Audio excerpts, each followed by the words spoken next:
Social મીડિયાનો ઉપયોગ કરી ઉધના પોલીસે ચોરોને ઝડપી પાડ્યા.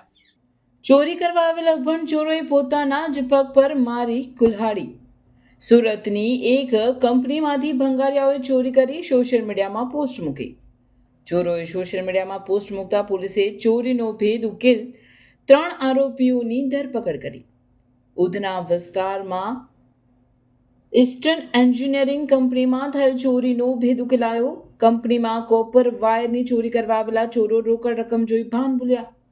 માત્ર મોંઘા કોપર વાયરની ચોરી કરવા આવેલા ચોરો 11 લાખની રોકડ રકમ જોઈ લલચાયા. આરોપીઓ કોપર વાયરને બદલે રોકડ રકમ લઈ ફરાર થયા. ચોરી કર્યા બાદ આરોપીઓએ મુંબઈ જઈ મોજ શોખની હદ વટાવી. ચોરોએ મુંબઈમાં ડાન્સ બારમાં જઈ હજારો રૂપિયા ઉડાવ્યા, સાથે મોંઘા મોબાઈલ ખરીદી ફોટાઓ પાડી સોશિયલ મીડિયામાં અપલોડ કર્યા. ચોરી કરેલી રૂપિયા આરોપીઓએ થોડા મોજ શોખમાં ઉડાવ્યા તો બાકીના રૂપિયા ફિલ્મની સ્ટાઇલમાં ઘર નજીક રેતીના ઢગલામાં દાટ્યા. આરોપીઓ ચોરીના રૂપિયાથી મોજ માણવામાં ભાન ભૂલ્યા અને ચોરી કરેલ રૂપિયા સાથે ઇન્સ્ટાગ્રામ પર પોસ્ટ મૂકી. ચોરીના રૂપિયા સાથે પોસ્ટ મૂકી ગોઈંગ ટુ બોમ્બે કેપ્શનમાં લખ્યું. ચોરોની એક પોસ્ટે ઉધના પોલીસને ચોરી સુધી પહોંચાડ્યા. કંપનીમાંથી ચોરી કરનાર 3 આરોપીઓ શુભમ ઉર્ફે નેપાલી, શેરા સિંઘ, દીપક ઉર્ફે કાળિયો જયસ્વાલ, આનંદ ઉર્ફે લક્કી સોનવણેની પોલીસે કરી ધરપકડ. એની ઓફિસમાંથી 11,70,000 અને એક એક્સટર્નલ હાર્ડ ડિસ્ક એની ચોરી થયેલ છે, જે પોલીસ સ્ટેશન ઉધના પોલીસ સ્ટેશનમાં ગરફોડ દાખલ કરી અને પોલીસે આગળની તપાસ સંભાળેલી. દરમિયાન ટેકનિકલ સર્વેલન્સ અને સોશિયલ મીડિયા સર્વેલન્સ દરમિયાન જે આરોપીઓની ખબર પડેલી, એમાં દીપક, એક લક્કી અને ત્રીજો છે શુભમ, એ 3 આરોપીઓની પોલીસે ધરપકડ કરેલી છે. અને આ લોકો પાસેથી લગભગ 6.5 લાખ રૂપિયાનો મુદ્દામાલ હાલ કબજે કરવામાં આવેલ છે.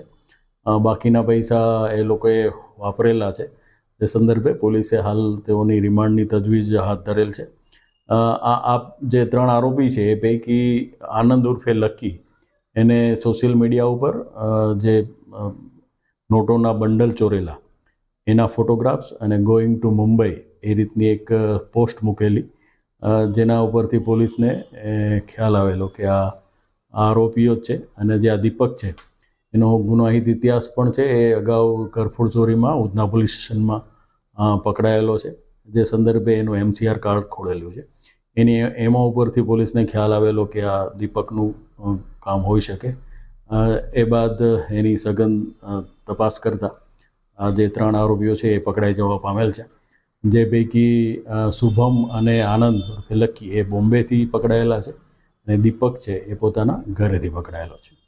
આ આરોપીઓ સાહેબ કેટલા દિવસથી ફરિયાદીના વોચ કરતા હતા? એ આરોપીઓ છે એ જે મજૂરીનું કામ કરે છે એ ત્યાં આજુબાજુ અવારનવાર ત્યાં જઈ અને આની વોચ કરતા હતા કે ક્યારે ખોલે છે, ક્યારે દુકાન એની ઓફિસ બંધ થાય છે. એ પ્રમાણે વોચ કરી અને પછી એ લોકોએ આ પ્લાન કરેલો છે. રિપોર્ટર રશ્મિ રાણા.